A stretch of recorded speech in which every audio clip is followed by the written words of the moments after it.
JP Bharat live, Bharat की बात JP के साथ। पश्चिम बंगाल जलपाईगुड़ी के बानरहाट थाना अंतर्गत उत्तर शालबाड़ी में एक बार फिर तेंदुए द्वारा एक स्कूली छात्र को उठा ले जाने का मामला सामने आया है। इस घटना से स्कूली छात्र की मौत हो गई है, जिसको लेकर इलाके में लोगों में एक तरफ जहां दहशत का माहौल है तो दूसरी ओर लोगों में गुस्से का माहौल भी बना हुआ है। लोगों का आरोप है कि उनके इलाके में घटी घटना कोई नई नहीं है।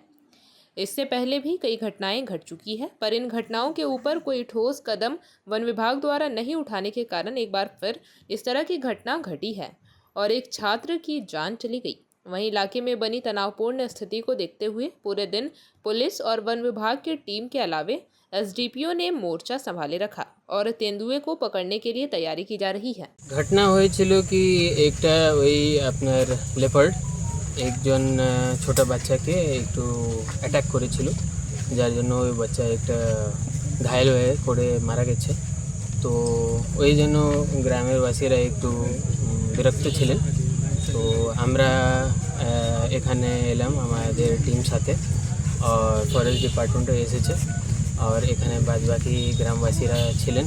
সবার সাথে আমরা কথাবার্তা করে মামলাটাকে একটু শান্ত করেছি, আর বাচ্চার এখন আমরা বডি হসপিটালে পাঠাচ্ছি পোস্টমর্টম করার জন্য। আর এখন সব সিচুয়েশনটা কটার সময় ঘটনা ঘটে? 7টার দিকে নেওয়া হয়েছিল। ঠিক আছে, থ্যাংক ইউ। আজকে প্রায় 6:30 নাগাদ আমার এই পাশের গ্রাম উত্তরাংরা ভাষা, যেটা আমাদের লাগোয়া উত্তর শালবাড়ি লাগোয়া গ্রাম, সেখানে এক লেপার্ড একটা 11 বছর শিশুকে বাড়ির থেকে তুলে নিয়ে যায় এবং সেটা সাথে সাথেই মৃত হয়ে যায়, মৃত্যু হয়ে যায়।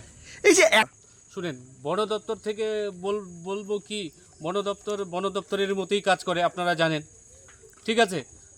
বন দপ্তর যে একটা রেসপন্স হিসাবে কাজ করে সেটাও একটা নাই। হ্যাঁ, যেটা আগামী দিন দেখছেন তোতাপাড়ায় এরকম একটা ঘটনা হয়েছে, কলাবাড়ি আমাদের কলাবাড়ি বাগান সেখানেও একটা ঘটনা হয়েছে, খয়েরকাটায় এরকম ঘটনা হচ্ছে। যাতে এরকম ঘটনা না হয়, যদি এরকম ঘটনা আরও পুনরায় হয় তাহলে আমরা গ্রামবাসী বৃহত্তর থেকে বৃহত্তর আন্দোলন করতে বাধ্য হব। আপনার নাম আর পরিচয়? আমার নাম মোহাম্মদ জাকির হোসেন, উত্তর শালবাড়ি। যে বাচ্চাটা মারা গেছে তার বয়স কত এবং তার নাম কি ছিল?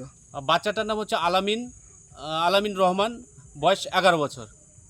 তো এই ধরনের শিশুদের ক্ষেত্রেই মানে যে টাইমটা বলা হচ্ছে প্রত্যেকটা সময়ই দেখা যাচ্ছে 6টা থেকে 8টার মধ্যেই ঘটনা ঘটছে। তাহলে এই সময়টা যদি বন দপ্তর ঠিকঠাকভাবে ডিউটি করতো তাহলে কি এই ঘটনাগুলো থেকে এড়ানো যেত? এই সময়টা যদি বন দপ্তর ঠিক করে ডিউটি করতো তাহলে এই সমস্ত ঘটনা কখনো হতো না।